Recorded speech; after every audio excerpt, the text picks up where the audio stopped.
जब आप इस विशाल और शांत झील को देखते हैं तो लगता है ये हिमाचल की प्राकृतिक सुंदरता का एक अभिन्न अंग है। इसे महाराणा प्रताप सागर के नाम से जाना जाता है, लेकिन क्या आप जानते हैं इस हसीन नज़ारे के नीचे कई गांव, हरे भरे खेत और हज़ारों परिवारों की यादें डूबी हैं। आज हम उस विकास की कहानी सुनेंगे जिसके पीछे विस्थापन का बहुत बड़ा दर्द छिपा हुआ है।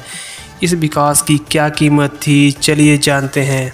सन 1960 में भारत सरकार ने राजस्थान राज्य में भूमि सिंचाई और पीने के लिए पानी पहुंचाने के लिए राष्ट्रीय स्तर पर पौंग बांध बनाने की योजना तैयार की। राजस्थान की लाखों एकड़ भूमि सदियों दर सदियों बंजर पड़ी चली आ रही थी। इस पौंग बांध के अधीन आए जिला कांगड़ा के देहरा उपमंडल के हल्दून घाटी के 223 गांवों के 25,000 परिवारों ने अपनी 30,729 हेक्टेयर भूमि, लहराते खेत, अपने मकान बांध निर्माण में प्रदान कर राष्ट्र निर्माण में अमूल्य योगदान दिया। बांध निर्माण तक जिला कांगड़ा पंजाब का हिस्सा था और इसके अंतर्गत देहरा उपमंडल की हल्दून घाटी की भूमि में इतनी ज़्यादा अनाज की पैदावार होती थी जो कि पूरे हिमाचल के लिए काफ़ी थी, परंतु इसके बदले सरकार ने नाममात्र ही मुआवजे की राशि दी थी। इससे उस समय के विस्थापित आज भी अपने पैरों पर खड़े नहीं हो पाए हैं और बांध का भरपूर लाभ राजस्थान ने ही उठाया है।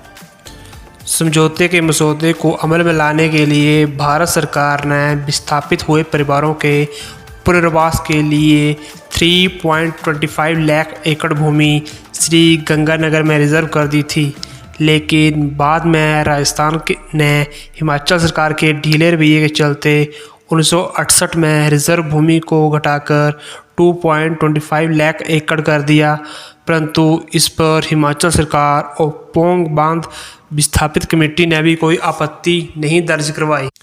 जबकि पौंग बांध विस्थापित समिति सलाहकार एवं अध्यक्ष हिमाचल प्रदेश के कैबिनेट स्तर के मंत्री ही थे, परंतु समिति के सदस्य सलाहकारों एवं अध्यक्ष की कार्यशैली पौंग बांध विस्थापित के हितों में ना होकर सिर्फ अपने शान और शौकत के लिए पौंग बांध निधि का दुरुपयोग करने तक ही सीमित रही।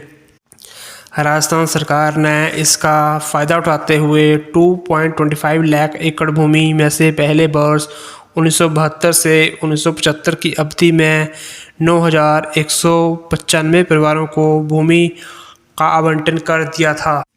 इसके बाद राजस्थान सरकार ने धीरे धीरे एक सोची समझी चाल के तहत बाकी के उजड़े परिवारों को जिला बीकानेर से लगती नियंत्रण रेखा के साथ आवंटन शुरू कर दिया, जहां न पीने का पानी उपलब्ध था न ही प्रतिदिन की सुविधाएं उपलब्ध थी। ये सिलसिला यहाँ ना ख़त्म करते हुए राजस्थान सरकार ने एक और चाल चलते हुए रिजर्व भूमि में से 1 लाख एकड़ भूमि अपने स्थानीय निवासियों को आवंटन करना शुरू कर दिया। इस रिजर्व भूमि में से अभी तक 87,968 एकड़ भूमि ही आवंटित हुई है, शेष राजस्थान सरकार के कब्जे में है।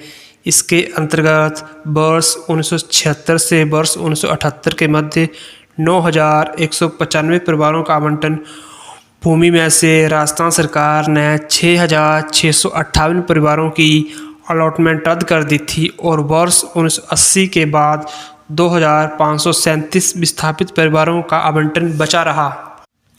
हिमाचल सरकार के राजनेता और अफसरशाही भूमि आवंटन के सही पात्रों की अनदेखी करते रहे हैं। पौंग बांध विस्थापित की कहानी प्रदेश के समृद्ध किसानों के उजड़ने की जीती जागती तस्वीर है।